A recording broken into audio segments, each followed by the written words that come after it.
Morning. We're here today to announce 3 separate cases highlighting the ongoing threat posed by Chinese economic espionage and research theft in the United States. First, the arrest today of a Harvard University professor for lying about his participation in a Chinese foreign recruitment program. Second, this morning we have unsealed a separate indictment of a Chinese national working as a scientific researcher at Boston University who failed to mention on her visa application that she is also a lieutenant with the People's Liberation Army. Finally, this office has indicted another Chinese national for trying to smuggle vials of biological material out of the United States to China and lying about it to federal investigators. That defendant, whose entry to the United States had been sponsored by Harvard University, was a cancer researcher at a lab at the Beth Israel Deaconess Medical Center. So, this morning, the FBI arrested Dr. Charles Lieber, the chair of the Department of Chemistry and Chemical Biology at Harvard University, for making false statements regarding his involvement in China's Thousand Talents plan and his affiliation with the Wuhan University of Technology.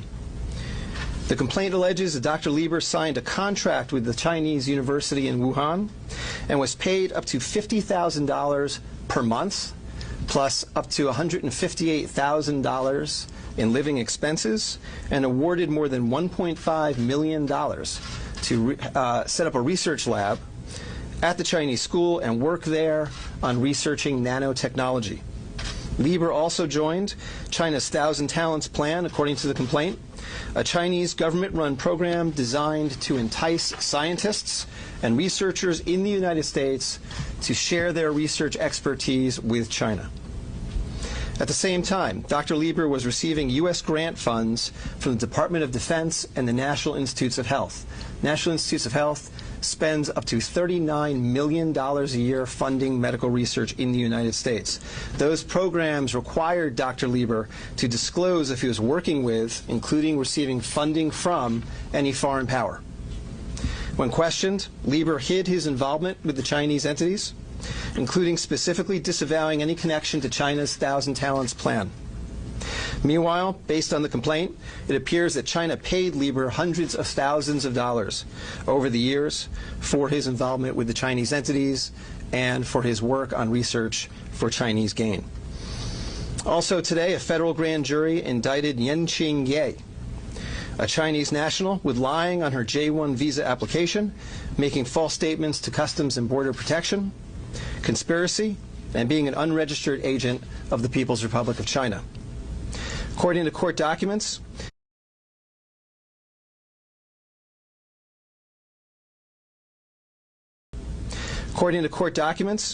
Ye is a lieutenant in the People's Liberation Army,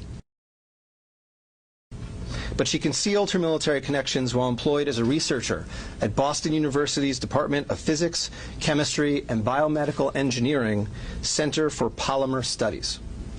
The indictment alleges that a colonel in the People's Liberation Army and other military officers from the Chinese National University of Defense Technology gave Ye numerous assignments while she was in the United States, such as conducting research, assessing U.S. military websites, and sending documents and information back to China.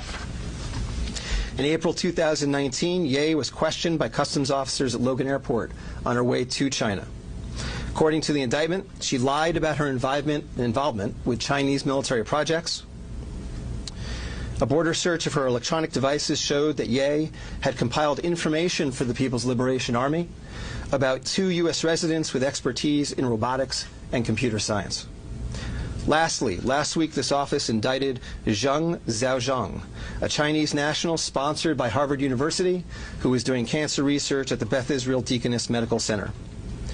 Zheng was charged with attempting to smuggle to Beijing vials of biological material, along with other research materials that he had stolen from the lab at the Beth Israel, where Zheng was working on cancer cell research. Before he boarded his flight, customs officers discovered 21 vials of biological material in a sock in his baggage. When confronted by the officers, Zheng initially lied and said he was not traveling with any biological or research materials. Chemistry, nanotechnology, polymer studies, robotics, computer science.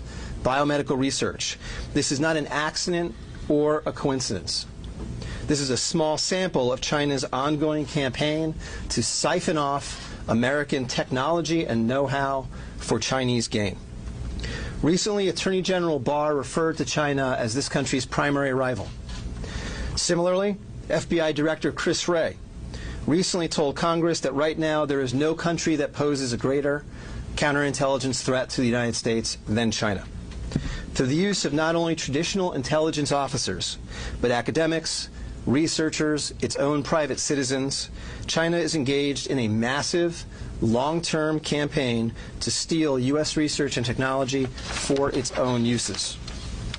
As demonstrated by these cases, on the academic side, the Chinese government uses partnerships and exchanges with U.S. schools and research institutions to access cutting-edge research and equipment.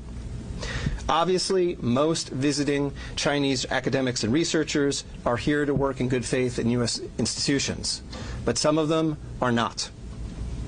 Some number have been incentivized by the Chinese government, either through the use of money or other means, to gather U.S. research and smuggle it back to China. Because of the sheer scope of this threat, a year ago, the Attorney General created the China Initiative at the U.S. Department of Justice, designed to prioritize and aggressively prosecute Chinese economic espionage and theft of intellectual property. The cases we are announcing today are part of that effort. Boston is an especially attractive target for this kind of exploitation, and universities and research institutions and tech companies in this area must become sensitized to this threat.